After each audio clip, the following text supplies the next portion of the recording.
इसलिए जीवन में थोड़े बहुत दुख तो देने पड़ते हैं। उस दुख से निकल के आप भगवान के पास जाओगे। तो इसलिए कहते हैं भगवान के थोड़े बहुत दुख तो उठाने पड़ते हैं। कहते हैं ना कि जब छोटे छोटे बच्चे रहते हैं तब आप बच्चों के सामने दिया जलाते हो, भगवान को दिखाते हो और बच्चों के पास जय जय करो तो दोनों हाथ उठा करके जय जय जय जय। अभी हमारे मुख्य यजमान के घर में ही गए थे तो उनके घर का जो बच्चा है वो जैसे ही दिया देखता या भगवान देखता दोनों हाथ उठा करके जय जय जय जय। तो जब बचपन से उस बच्चे ने जय जय करना सीख लिया, भगवान का नाम लेना सीख लिया, वो तो अपनी यौवन अवस्था में भी जब दुखी हुआ भगवान आप ही करता है। थोड़े से बूढ़े हुए भगवान आप ही करता है।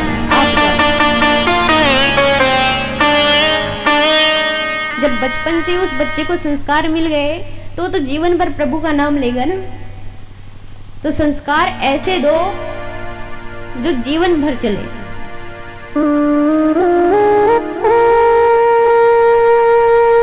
कहते हैं महाराज कि बच्चे अनेक संगति में जब पढ़ते हैं, कभी कभी आपके बच्चे रात्रि में भी घूमने फिरने निकल गए,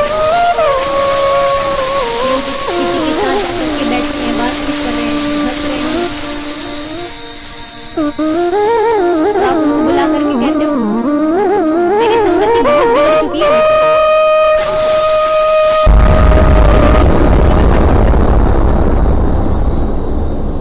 तो उनका जीवन है महाराज, वो बच्चे हैं, उनको सीखना भी जरूरी है। अगर आप उनको पहले से रोक दिए कि तू गलत संगति में पड़ा है तो पहले से अपने दोस्तों से थोड़ा दूरी बना के रखेगा। भी यही बात है। जिनको अपना जीवन खुशी से जीना है वो गलत संगति में ना रहे, बिल्कुल। जिनको अच्छे से जीवन जीना है वो गलत संगति में बिल्कुल ना रहे। और जिनको तो ऐसे ही कुछ बनना नहीं है जीवन में, चिपकाना नहीं है, बस दिन रात नौकरों की तरह दूसरे के घर में जाके काम करो, तो फिर रहो दूसरों की संगति में पड़े रहो। क्या करना है आपको?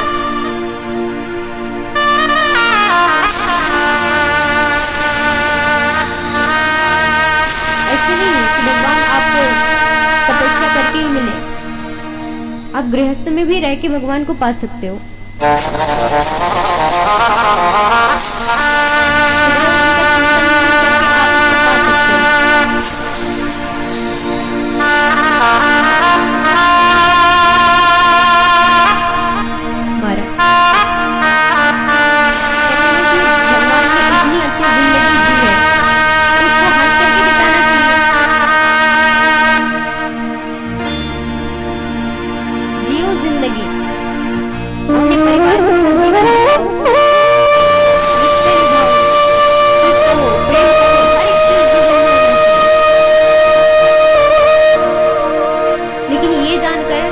आगे जाके क्या होगा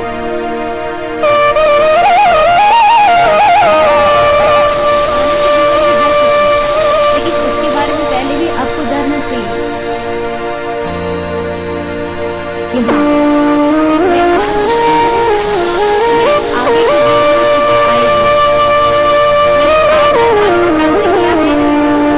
आगे के जन्म में भी मैं ऐसे ही खुश रहूंगा।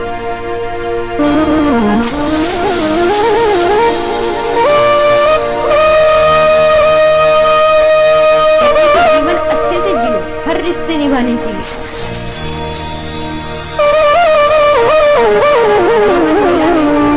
ऐसे व्यक्ति को माना चाहिए।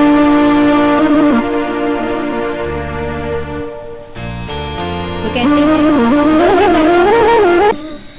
जैसे लाल बटन दबाया तो मुझे गुस्सा आ गया, ये बटन दबाया तो मैं खुश हो गई। तो ये आपका जीवन है, कोई गाड़ी नहीं है कि दूसरा व्यक्ति आके आपको चलाएगा।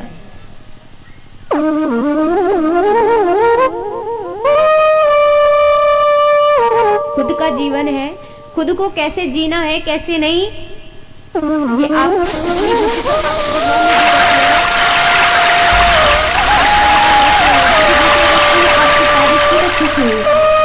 अगर किसी व्यक्ति ने तारीफ ही नहीं की तो आप तुरंत से दुखी हो। आप तैयार हुए तो अपने लिए तो हुए हो ना, किसी दूसरे को दिखाने के लिए तो मुझे कोई देखे तो अच्छा लगे। जब आप अपने आप में स्वयं काम करने लगते हो ना तो समझो कि आप सही कर रहे हो, आप हमेशा खुश रहो। जब तक दूसरा व्यक्ति आपको हमेशा समझाता रहे, हमेशा कहता रहे कि तू ये काम कर वो नहीं, तू ये खा वो नहीं, तुझे ये कपड़े पहनने चाहिए वो कपड़े नहीं पहनने चाहिए, तो ये तो बंधेज हो गया। फिर जीवन अपने हिसाब से जीना सीखो मैया।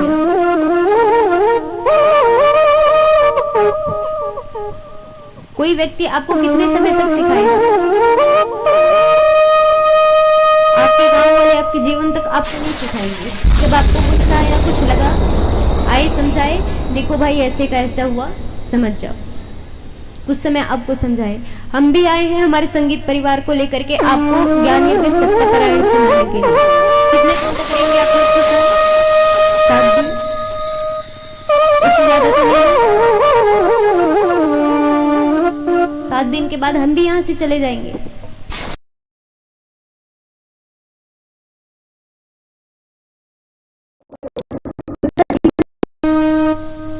आपको तो खुद को चलना पड़ेगा कि जीवन में कैसे करना है, क्या करना है। एक बात याद रखना, भगवान ने इतनी सुंदर काया दी है, इतना सुंदर शरीर दिया है, उसमें एक चीज और दिया है भगवान, वो है आत्मा। और पता है जब आप गलत करते हो ना तो उस आत्मा से एक छोटी सी आवाज आती है कि नहीं ये तो गलत है। तुरंत वो आत्मा कहता है आपसे कि देखो ये तो गलत है। जब आपको लगे कि हाँ भाई ये चीज तुम्हारे, ये व्यक्ति की एक कमी होती है कि दूसरे के ऊपर आश्रित रहना, दूसरे के ऊपर न्यौछावर रहना। तो कहते हैं कि दूसरों के ऊपर न्यौछावर होने से अच्छा है कि प्रभु के ऊपर न्यौछावर हो जाओ।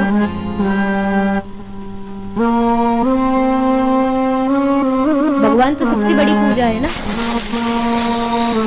बड़ी सुंदर भाव के साथ कहते हैं क्या, श्रीमन्नारायण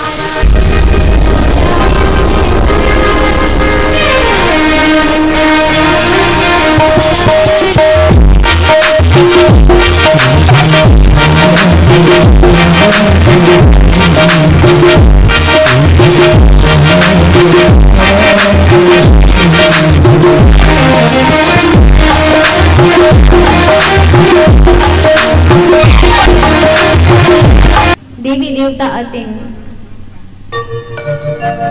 सब सभा में बैठे हैं। और सभा कैसे होती है बताइए? सभा में क्या होता है? हमारी मैयाओं को तो पता ही होगा कि सभा कैसे बैठी जाती है।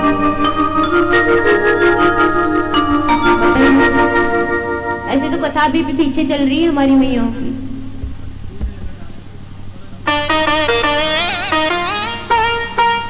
कैसे चलती है? एक दूसरे से मिले, मैंने पहले भी बताया है, एक दूसरे से मिले, बातें हुई, चलती रही सभा। इधर कथा में क्या हो रहा है क्या नहीं कोई फर्क नहीं पड़ता। तो सभा में ध्यान होना चाहिए। सारे ऋषिगण देवी देवता बैठे थे, ब्रह्मा जी विराजमान थे, सब सभा में बैठे थे। तो सभा में एक प्रश्न उठता है कि संसार में सबसे मूल्यवान कौन सा चीज है जो किसी व्यक्ति के पास ना पाया जाए?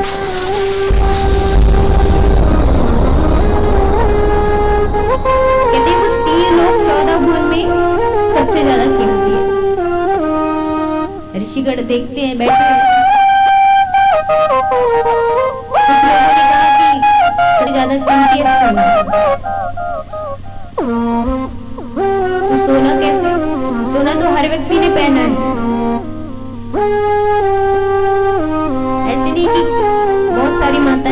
मोहरा दादर में तो हमारे पटेल परिवार वाले सब पहनते हैं, हमने सबको देखा है सोना पहनते हुए। सबके गले में छोटे छोटे मंगलसूत्र हैं, किसी में किसी ने है। प्रेम उनके पास है जो जगत का पालन करता है, कालों के काल महाकाल। बोले भोलेनाथ और माता पार्वती के पास निस्वार्थ प्रेम थे। जैसे ही नारद जी सुनते हैं, कहते अच्छा, बोले निस्वार्थ प्रेम में तो फिर झगड़ा नहीं होता होगा ना? कहते नहीं, निस्वार्थ प्रेम में तो झगड़ा नहीं होता। तो नारद जी ने कहा कि निस्वार्थ प्रेम में यदि झगड़ा होता नहीं है तो मैं माता पार्वती और भोलेनाथ के बीच झगड़ा करा के देखूंगा। बोले बात की बात बाद में देखी जाएगी, फिलहाल अभी तो उनका झगड़ा नहीं हुआ, हम सब जानते हैं।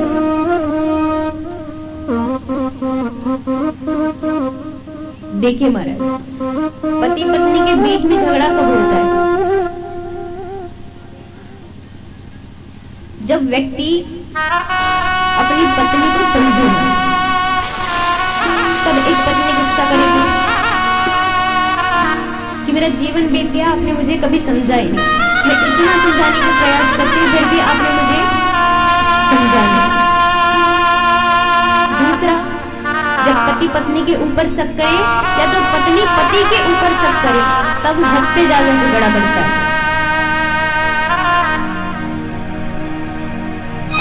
झगड़ा कब?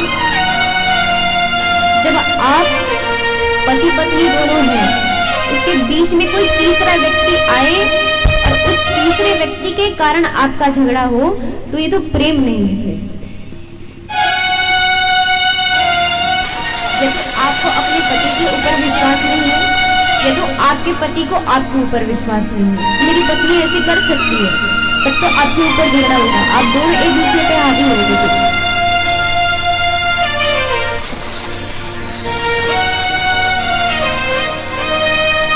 जब भगवान ने आपकी जोड़ी बना करके दे दी, आप पति पत्नी हो, तो एक दूसरे को समझने का मौका भी तो होना चाहिए। आपको अपने पति के ऊपर भरोसा होना चाहिए कि नहीं, मेरे पति ऐसा नहीं कर सकता,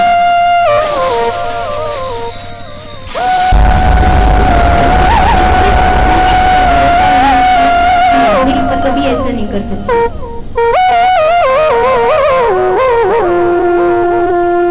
आपके बीच झगड़ा नहीं होगा। और अक्सर यही तो है, आप तो यही चीज जानती नहीं हो, बाबा ने यही आपको बताया नहीं है। अगर आपको हर एक चीज बाबा बताते ना, तो ये अमर कथा भी आपको पता है। बाबा जिससे ज्यादा प्रेम करते हैं ना, उसी को अमर कथा के बारे में बताते हैं। मुझे तो लगता है बाबा आपसे प्रेम नहीं करते, इसीलिए उन्होंने अमर कथा के बारे में आपको नहीं बताया।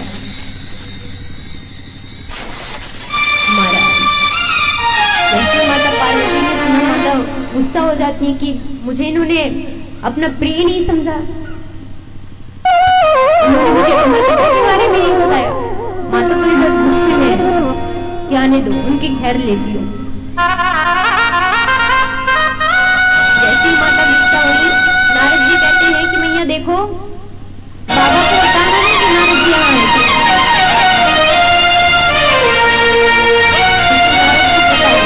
अगर मेरे को बता दिया, मैं आया और मैया को मैंने सारी बातें बताई हैं,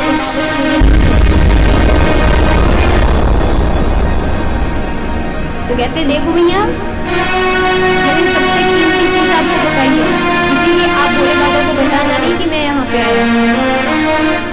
बोले नारायण नारायण, मैं जा रहा हूँ, मेरा काम खत्म है। नारद जी वहां से बोल गए। जैसे ही समय बीता, महादेव जी कैलाश में पहुंचे, देख रहे हैं कि सुनसान सा है जगह। जैसे ही सामने गए तो माता पार्वती मुंह फुलाए बैठी थी, और जैसे ही माता पार्वती को देखते हैं, क्या हो गया, थोड़ी उदास लग रही है। माता पार्वती गुस्से में बैठी है, कहती कुछ नहीं हुआ। महादेव जी कहते कुछ तो हुआ है, नाराज क्यों है? माता रानी कहती है, माता पार्वती कहती कुछ नहीं हुआ, कोई बात नहीं है।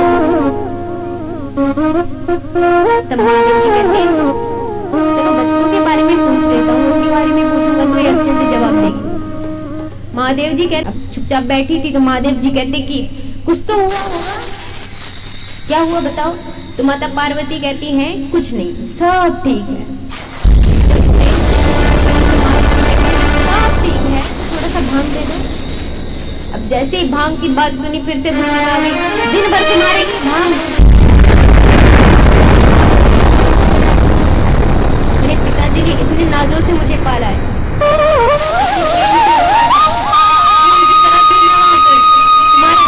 तुम्हारी नौकरानी बनी, दिन रात भांग घोटो घोटो, कहीं तुम्हारे बच्चों के लिए भोजन बनाओ, दिन रात काम करो तुम्हारे घर में, और तो मुझे कुछ है ही नहीं, मेरी तो फिर कुछ इच्छा ही नहीं बची।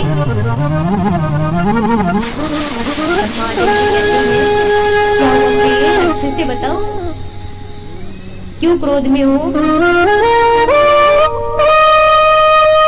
जैसे ही महादेव जी प्रेम से बात करते हैं तो माता पार्वती बड़े ही सुंदर से पूछती है कि देखिए प्रभु, आप तो बड़े भोले भाले, मैं तो आपकी अर्धांगिनी हूँ। बोले हम अर्धांगिनी हो। तो माता पार्वती कहती है कि जब मैं आपके जैसे ही त्रिशूल ने सब तरफ घुमा, त्रिशूल को कुछ दिखाई नहीं देता, सारे महादेव पूरी होने तक तो माताओं की नींद पूरी हो जाती है।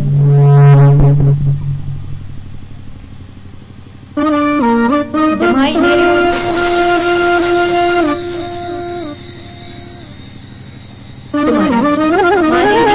निद्रा हो जाती है, तो समझ करके पहले ही बता दूं कि जब मैं नेत्र बंद करके तुम्हें कथा सुनाऊंगा तो बीच में भी मुद्रा देगा, बोला हूं स्वामी हूं स्वामी हूं स्वामी, और जब तुम मुद्रा देती रहोगी ना तो मुझे पता रहेगा कि तुम जाग रही हो और तुम अच्छे से कथा श्रवण कर रही हो।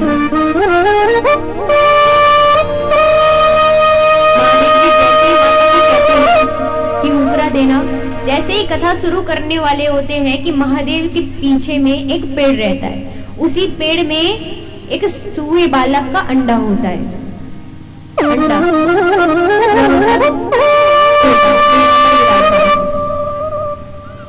उसमें से अंडे में से एक तोता बालक निकलता है, और जैसे ही सूहा बालक निकला महादेव जी कथा सुना रहे हैं, माता पार्वती हूँ स्वामी हूँ स्वामी हूँ स्वामी मुकरा दे रही।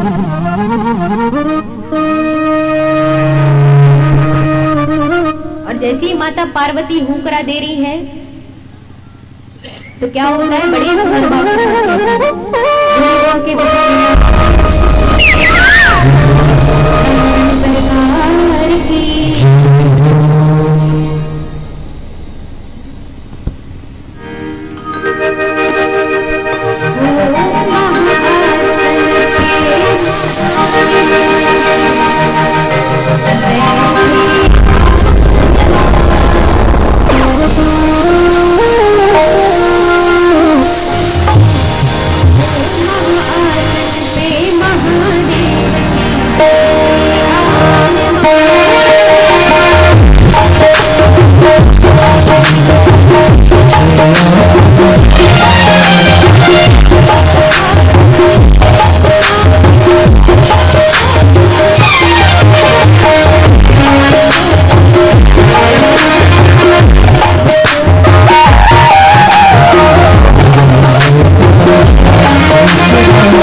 सुना रहा हूँ, माता पार्वती कथा सुन रही है। यहाँ तो तोता ने सुना है कि माता पार्वती मुँह स्वामी बोल रही है। तोते की आदत क्या होती है, अगर तोते ने एक बार कुछ चीज सुन ली तो उसे बार बार दोहराएगा, होती है ना। तो यहाँ पर तोते ने सुनी है कि माता पार्वती मुकरा दे रही है, मुँह स्वामी। जैसे ही माता सोई तो तोते ने मुकरा देना शुरू कर दिया, मुँह स्वामी। और जैसे ही महादेव अपनी कथा पूर्ण करते हैं तो महादेव जी अपने नेत्र खोलते हैं और देखते हैं कि माता पार्वती तो सामने लेटी है, वो तो निद्रा रानी की गोद में जाती है। महादेव जी देखते हैं कि माता पार्वती सो गई। महादेव जी माता पार्वती को उठाते हैं, तुम कितने समय से? माता पार्वती तो बहुत समय से सो गई, पता नहीं आप कब लग गई। एक बार और कथा सुना दीजिए। तो महादेव जी कहते वो तो ठीक है, मैं बाद में कथा सुना दूंगा, लेकिन जब तुम सो गई थी तो मुँह स्वामी कौन कर रहा था? तब माता पार्वती कहते मुझे तो नहीं पता। महादेव जी देखते हैं, सब तरफ देखते हैं, और जैसे ही नजर घुमाए तो उनको तोता बालक दिखता है। और जैसे ही तोता बालक देखे गुस्से में आकर के महादेव जी त्रिशूल लेकर के तोते बालक के पीछे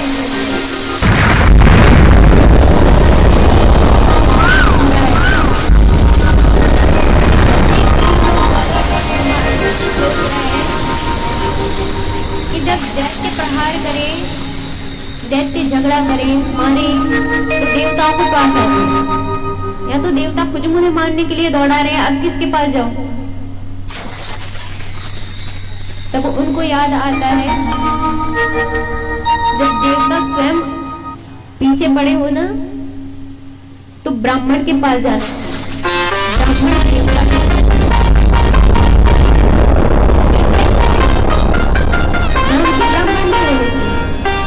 काम भी वैसा होना चाहिए,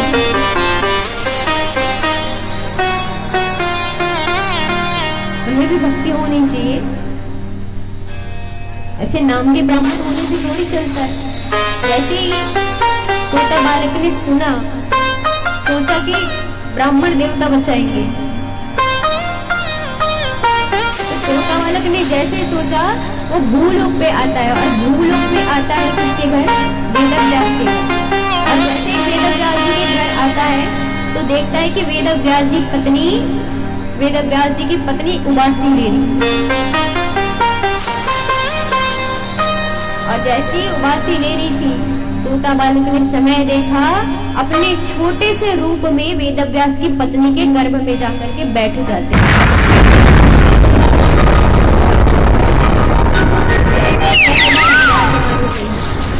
महादेव जी को पता चलता है, अपना त्रिशूल लेकर के एकदम क्रोध में आकर के वेदव्यास जी के घर जाते हैं।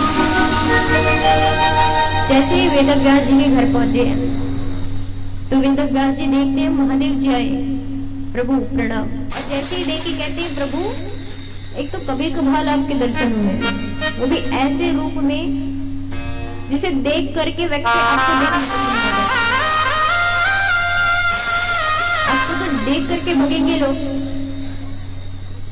कितने डर लग रहे हो आप तो, आपको देखने से बहुत डर लग रहा है। तब महादेव जी कहते देखो मैं क्रोध में हूँ। बोले कैसे, क्या हुआ? तो महादेव जी कहते हैं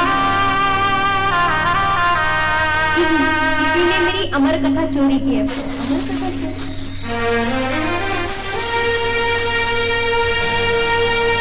तो कहते बोले हाँ उसने चोरी की है, उसने चुपके से मेरी कथा सुनी।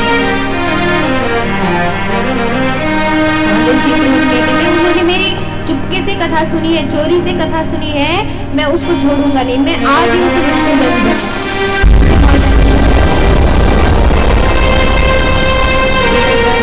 कहते प्रभु आपको सच में लोग कहते हैं ना कि आप बोलने वाली हो, मैंने आज देख लिया कि आप बोलने बोले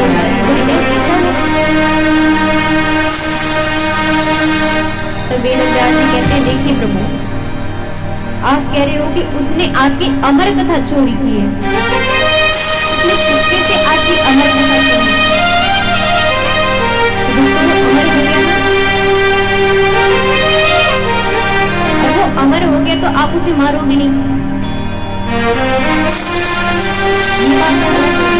आप कालों की काल किसी को भी मार सकते हो। अगर आपने उस तोते बालक को मार दिया तो आपकी अमर कथा झूठी हो जाएगी। फिर तो अमर कथा किसी काम की नहीं रही। महादेव जी कहते हाँ ये बात भी सुनो। तो कहते हैं चलो ठीक है मैं उसे मार नहीं सकता लेकिन उसे बंदी बना वेदव्यास जी कहते हैं कि प्रभु अहो भाग्य उस तोते बालक का वो जन्म लेते ही आपके साथ आपके कारागार में रहेगा, आपके बंदी तो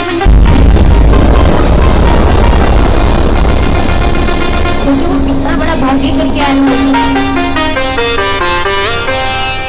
कितना अच्छा प्राणी होगा।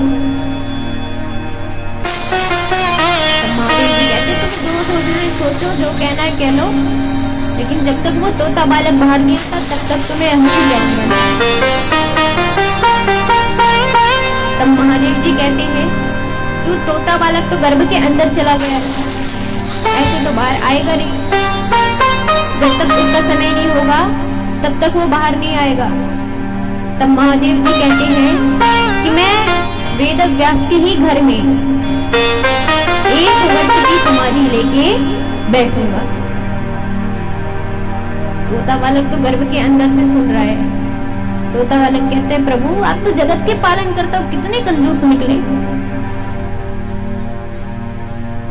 मैंने सोचा नहीं था जो जगत को देता है छोटी से छोटी चीज को मांगने से बड़ी चीज को मांगने से जो एक बार में दे दे वही खुद कंजूस निकला।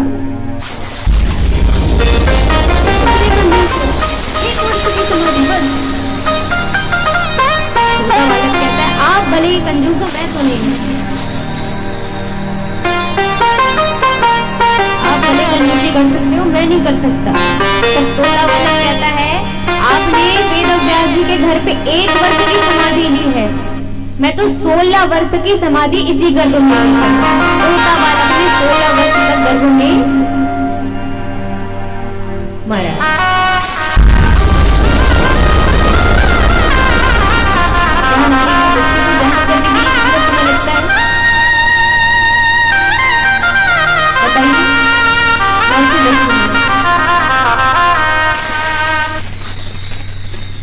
तो महादेव जी कहते हैं कि मैंने तो ऐसे ही नहीं है, लेकिन कोई भी माँ ऐसी नहीं होगी जो अपने बच्चे को जन्म होते ही किसी दूसरे व्यक्ति को दे।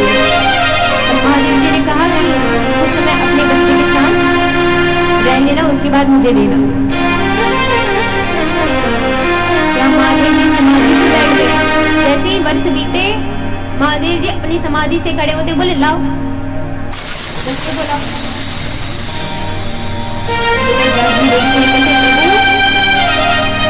आप बच्चे के बाहर आने की बात कर कहते वो तो गर्भ से मिला डुला तक नहीं है, उस बच्चे का आकार तक नहीं बड़ा हुआ। वेदव्यास जी कहते शायद प्रभु आपसे डर रहा है इसीलिए बाहर नहीं आ रहा होगा। और मेरी पत्नी को इतनी पीड़ा हो रही है कि वो तो मृत्यु के निकट पहुंच चुकी है। अब उसको बचाने का यही उपाय है कि आप यहाँ से चले जाओ, तब तो वो तोता बालक यहाँ से निकलेगा, वरना मेरी पत्नी की मृत्यु हो जाएगी। तो महादेव जी कहते हैं बड़ा जिद्दी है, ऐसे तो बाहर नहीं आएगा, समय बीतता गया, तो वायुमंडल छूना होने लगे। वेदव्यास जी की पत्नी के होने लगी।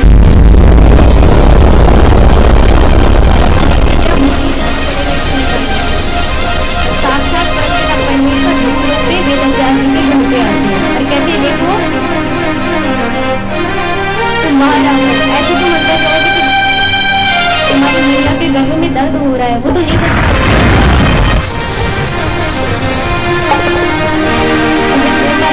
देखो एक तो ये कि महादेव जी ने मुझे इतना दौड़ाया, मारने के लिए पीछे पड़े रहे, और ऊपर से समाधि लेने में भी उन्होंने कंजूसी कर दी।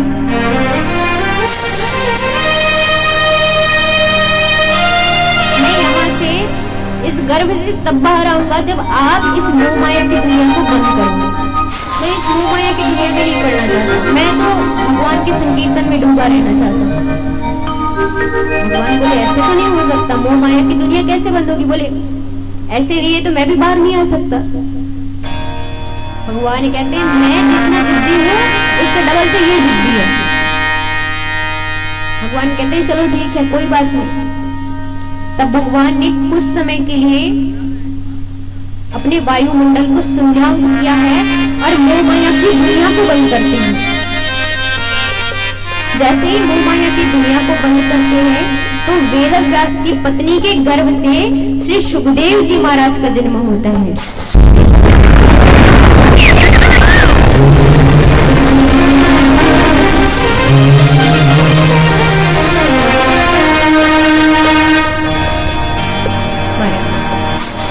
ये वही सुखदेव जी महाराज है, ये वही तोता बालक है जिनके मुख से ये श्रीमद् भगवत कथा बताई गई है।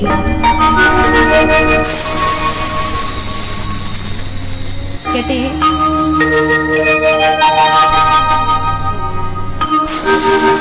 बताते हैं कि नैमिषारण्य वन में 88,000 ऋषिगण बैठे हुए थे। शंकाद ऋषि बैठे हैं, वहां सूत जी महाराज ऊंचे आसन पर विराजमान हैं, जो बड़े ही ज्ञानी हैं। ऋषिगण बैठे हैं और कहते हैं क्या? अज्ञान धुंध विदुवंता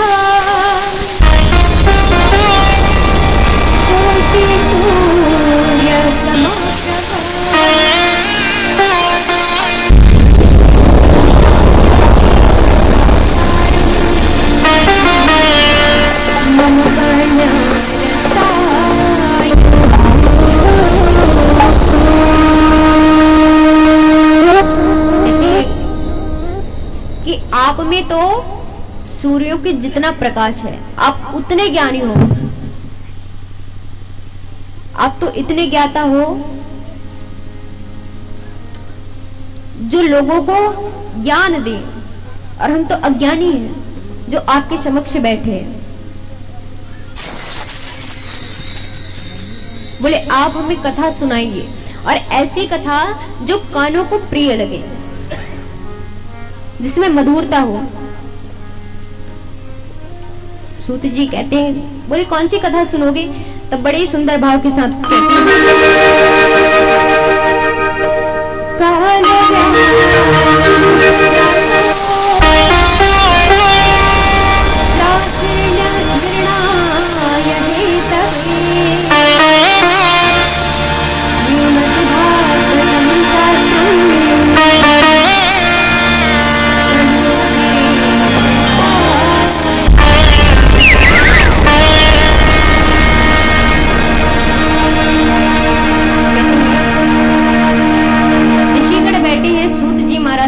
देखिए प्रभु, आप तो ज्ञानवान हैं, आपको तो सब कोई जानते हैं, हम ठहरे अज्ञानी, आपसे कथा सुनने आए हैं जो कानों को प्रिय लगे।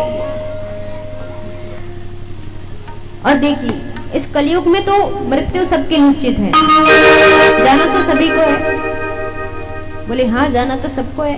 तो कहते हैं ये जो काल है ना, वो सबको अपने मुख में लेते हुए आ रहा है। एक भी व्यक्ति ऐसा नहीं है जो इस भूलोक पे आया हो और उसकी मृत्यु नहीं हुई हो, सबको जाना है। बोले हाँ। तब कहते हैं कि जो कलयुग है, इसमें हर व्यक्ति अपने कामों में पड़ा रहेगा। कोई धन के पीछे भागेगा, तो कोई अपने नाम के पीछे भागेगा, कोई ऐशो शौहरत के पीछे भागेगा, कभी कोई मोह माया में पड़े रहेगा। हर व्यक्ति ऐसा है जो बाहरी दुनिया में लगा रहेगा। हर व्यक्ति ऐसा होगा मोह माया में बंधा हुआ, पैसे के पीछे भागने वाला। तो बताइए कि इस कलयुग में लोगों का कल्याण कैसे होगा? तो बोले ये जो श्रीमद् भगवत कथा है ना, ये जो शास्त्र है, वही लोगों का कल्याण करेगी।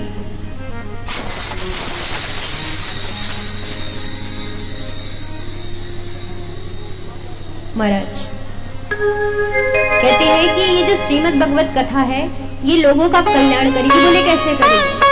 कहते हैं कि जो श्रीमद् भगवत कथा लोग बैठ कर बड़ी प्रशंसा का साथ सुनेंगे, बड़ी प्रेम के साथ सुनेंगे, और सुनने के बाद उसे जीवन में उतारेंगे, तब जाके लोगों का कल्याण होगा।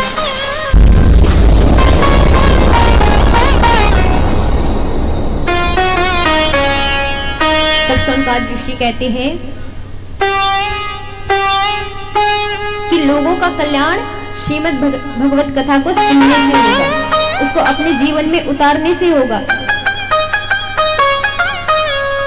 बोले हाँ। तुम्हारे बड़े सुंदर भाव के साथ कहते हैं कि जो कथा है, इसको शौनकादिक ऋषियों ने नारद जी को सुनाई है। और नारद जी ने पृथ्वी लोक के बारे में बहुत कुछ सुना था, भाव भजन भक्ति। उन्होंने सुना था कि यहाँ पे इतने भाव भजन है, इतनी भक्तियां हैं, यहाँ दानी लोग रहते हैं। तो नारद जी के मन में विचार आता है कि जब ये लोग इतने अच्छे हैं तो मुझे भी जाके देखना चाहिए। भूलोक पे आते हैं, नारद जी ने देखा कि लोग कैसे हैं, क्या करते हैं यहाँ पे। नारद जी हर जगह घूमते हैं, बद्रीनाथ, काशी, जब हर जगह घूमते हैं कहीं उनको शांति नहीं मिलती। तो नारद जी सोचते हुए सामने से जा रहे थे कि यमुना नदी के किनारे एक सुंदर सी, बड़ी ही सुंदर सी, अप्सरा जितनी सुंदर एक महिला बैठी होती है। नारद जी देखते हैं, नारद जी तो सन्यासी हो गए। नारद जी रुकते नहीं कि वो कौन है, क्या कर रहे हैं। नारद जी जैसे वहां से जाते हैं तो महिला देखती है और कहती है, भो भो साधु क्षणं तृष्ट, कि हे साधु, आपके दर्शन से तो हर व्यक्ति तर जाते हैं, आइए हमें भी तार के जाइए, हम तो आपके दर्शन के उल्लासी हैं। जैसे ही वो महिला पुकारने लगती है तो नारद जी देखते हैं कि वो महिला मुझे पुकार रही है। नारद जी ठहरे, सन्यासी जाने में कैसे जाऊं? लेकिन महिला ने दोनों हाथ जोड़े। नारद जी आते हैं और नारद जी पूछते हैं। नारद जी देखे तो सामने से बड़ी सुंदर महिला बैठी है, उनके आजू बाजू दो बूढ़े पुरुष बैठे हैं। नारद जी देखते और कहते, देखो तुम तो बड़ी सुंदर लग रही हो, तुम कौन हो? ये तुम्हारे इर्द गिर्द जो बैठी है वो कौन है? बड़ी सुंदर भाव के साथ जवाब देती है और कहती है, अहम भक्ति विख्याता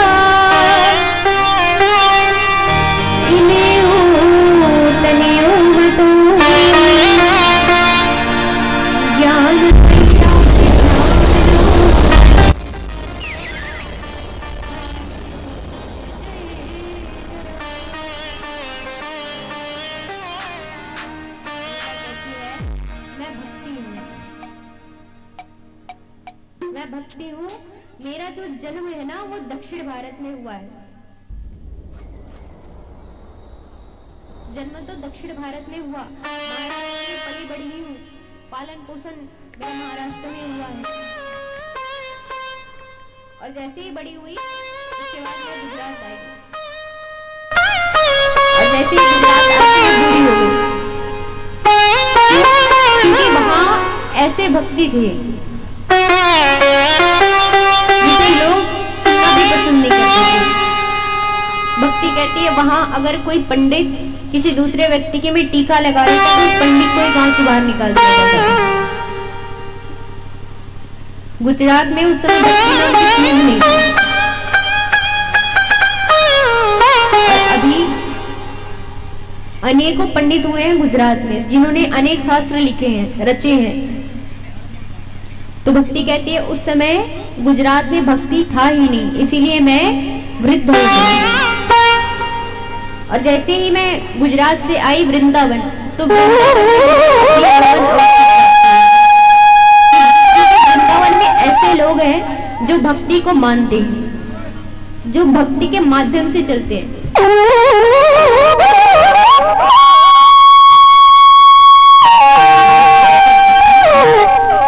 तुमने तो यौवन अवस्था प्राप्त कर लिया, लेकिन तुम्हारे बच्चे ऐसे कैसे बूढ़े हैं? बोले इनको काटने अपने सुंदर हूँ, अपने यौवन अवस्था में हूँ, लेकिन मेरे जो बच्चे हैं वो बूढ़े हो चुके हैं। भक्ति रोने लगती है, कहती है आप ही हैं, अब आप ही बचाइए, आप देखिए क्या करेंगे। तब नारद जी कहते हैं चिंता ना करो, तुम्हारे समक्ष तो कोई ना कोई आएगा जो तुम्हें बचाएगा। तब भक्ति कहती है देखिए आप तो जानते हैं कि मैं भक्ति हूं, और प्रभु ये बताइए कि मुझे भगवान कितना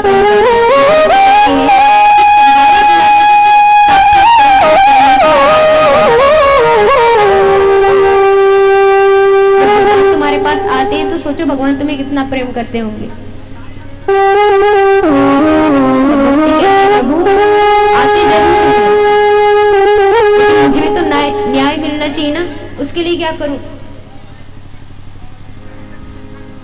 मेरे बच्चों को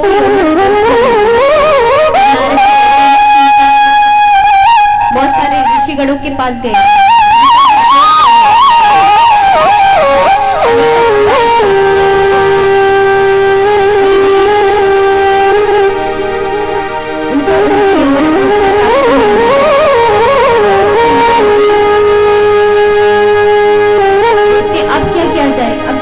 करना पड़ेगा।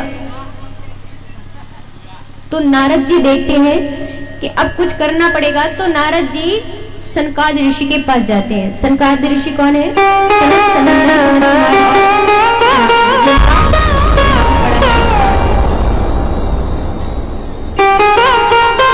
सनकाद ऋषि। अब नारद जी गए सनकाद ऋषि के पास, बोले अब क्या किया जाए? भक्ति ने तो यौवन अवस्था प्राप्त कर लिया है, लेकिन उनके पुत्र जो हैं वो वृद्ध हैं, बोले क्या करें अब? तब सनकाद ऋषि कहते हैं आपको श्रीमद् भगवत कथा सुनानी चाहिए। तब बोले ठीक है मुझे श्रीमद् भगवत कथा सुनानी चाहिए। तब जाकर के महाराज सनकाद ऋषियों ने नारद जी को श्रीमद् भगवत कथा का नारद जी श्रीमद् भगवत कथा का स्थान भक्ति को कराते हैं, और साक्षात परमपिता परमेश्वर भक्ति की ज्ञान और वैराग्य को उन्होंने उनकी यौवन अवस्था दी है। भगवान भक्ति के समक्ष आकर के कहते हैं कि देखिए प्रभु आप तो मेरे बुलाने पे आ जाते हो, आप तो मुझसे बहुत प्रेम करते हैं। भगवान कहते हैं हाँ मैं तुमसे बहुत करता हूँ। भगवान कहते हैं जानकी मैं तुमसे प्रेम करता हूँ, तुम्हारे बुलाने पर ये आया, अब बताओ तुम्हें चाहिए क्या। तब भक्ति कहती है प्रभु मुझे ज्यादा कुछ नहीं चाहिए। जो व्यक्ति आपको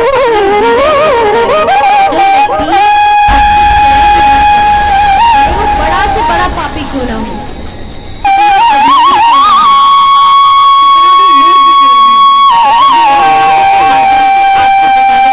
तो आप उसके समक्ष आओगे, प्रभु इतनी कृपा कर देना बस।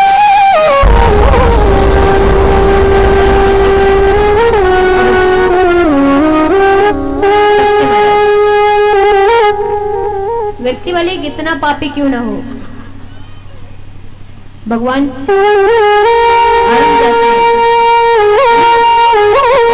पापी क्यों ना हो, जब व्यक्ति का अंतिम समय आता है ना,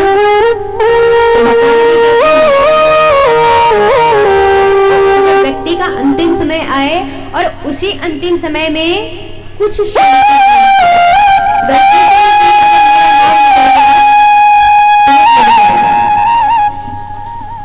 वो स्वर्ग की प्राप्ति करेगा। यह अजामिल की कथा जो आपको अगली कथा में सुनाई जाएगी। तो इस प्रकार से मुक्ति के बारे में होता है। बड़ी सुंदर कहते हैं क्या, बुलिवा के बिहारी लाल की थोड़ा सा हो गया, तो आप सभी अपनी आरती थाली सजा के रखेंगे। उसके पश्चात एक भजन के पश्चात आरती होगी, सब आरती करके प्रसाद लेकर के अपने घर जाएंगे।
विवाह होने वाला है, तो आप सभी भौरा गद्दर वासियों को सादर सादर आमंत्रण है कि आप हमारे महादेव की बारात में अवश्य शामिल हो। सबको आना है, उनके नाच के गा के जाना है।